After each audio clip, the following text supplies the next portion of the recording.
தேறி இருக்கிறது. Donald Trump ஆரம்பிக்கும் போதே ஒரு செய்தியை சொன்னாரு. அந்த செய்தியில இருந்து பூனைக்குட்டி வெளியே பாஞ்சிருச்சுன்னு சொல்லுவாங்கல்ல, அது வெளிப்படையாக வந்துவிட்டது. ஏன்னா அந்த 20 அம்ச திட்டத்தை பொறுத்தவரையில் டொனால்ட் ட்ரம்ப் அதை அறிவிக்கும் போது இதையெல்லாம் எப்படி ஏற்றுக்கிறது என்கிற மாதிரி நிலைமை இருந்தது. ஆனால் அதில் இருந்து நிறைய சேஞ்சுகளை பண்ணி நாங்கள் ஆயுதத்தை கீழே வைக்க முடியாது, நாங்கள் இப்படி தான் பண்ணுவோம்னு சொல்லி தங்களுடைய நிலைப்பாடு சொல்லி இதுக்கு ஓகேனா தான் நாங்கள் ஓகே ஆகுவோம்னு சொல்லி பாலஸ்தீன விடுதலை அமைப்பினர் மிக கராராக அவர்களுடைய பகுதி நியாயத்தை சொல்லி சாதித்து இருக்கிறார்கள். இந்த ஒப்பந்தத்தை பொறுத்தவரை பாலஸ்தீன விடுதலை அமைப்புக்கு தான் வெற்றி இந்த ஒப்பந்தத்தில் என்பது வெளிப்படையாகவே தெரிகிறது. இப்படியான சூழல்ல அப்ப இதையெல்லாம் தாண்டி நெத்தன்யாகு எப்படி இதுக்கு ஒத்துக்கிட்டாரு?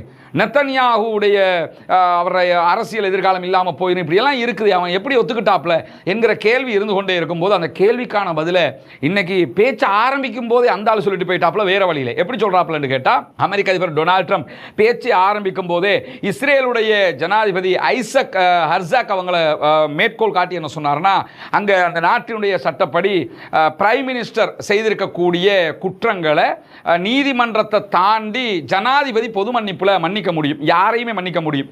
அந்த மாதிரி ஒரு சிஸ்டம் வச்சிருக்கிற காரணத்தினால அவர் ஆரம்பிக்கும் போது என்ன சொன்னார்னா, நிறைய 7 ஊழல் குற்றச்சாட்டுகள் பெஞ்சமின் நெத்தன்யாகு மேலே இருக்கிறது, அவருடைய ஆட்சி இல்லாமல் போச்சுன்னு வைங்க, அந்த ஊழல் குற்றச்சாட்டுல உள்ள போக வேண்டி வரும். அதனால ஆரம்பிக்கும் போது என்ன சொன்னார்னா, பெஞ்சமின் நெத்தன்யாகு ரொம்ப நல்ல புள்ள, தங்கமான புள்ள, அந்த ஆளு மேல ஊழல் குற்றச்சாட்டுலாம் இருக்குது, ஜனாதிபதி அவங்க நீங்க என்ன செய்யணும்னா ரொம்ப பரிதாபப்பட்டு அவருடைய ஊழல் குற்றச்சாட்டுகளுக்கு பொது மன்னிப்பு வழங்க வேண்டும், பொது மன்னிப்பு வழங்கி அதை இல்லாமல் ஆக்கிருங்க. இதுதான் பூனைக்குட்டி வெளியே வந்த கதை.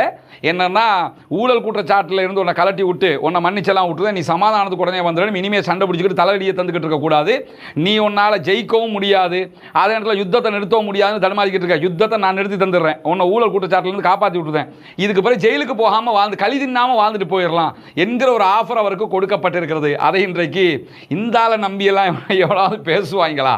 அமெரிக்க அதிபரை பொறுத்த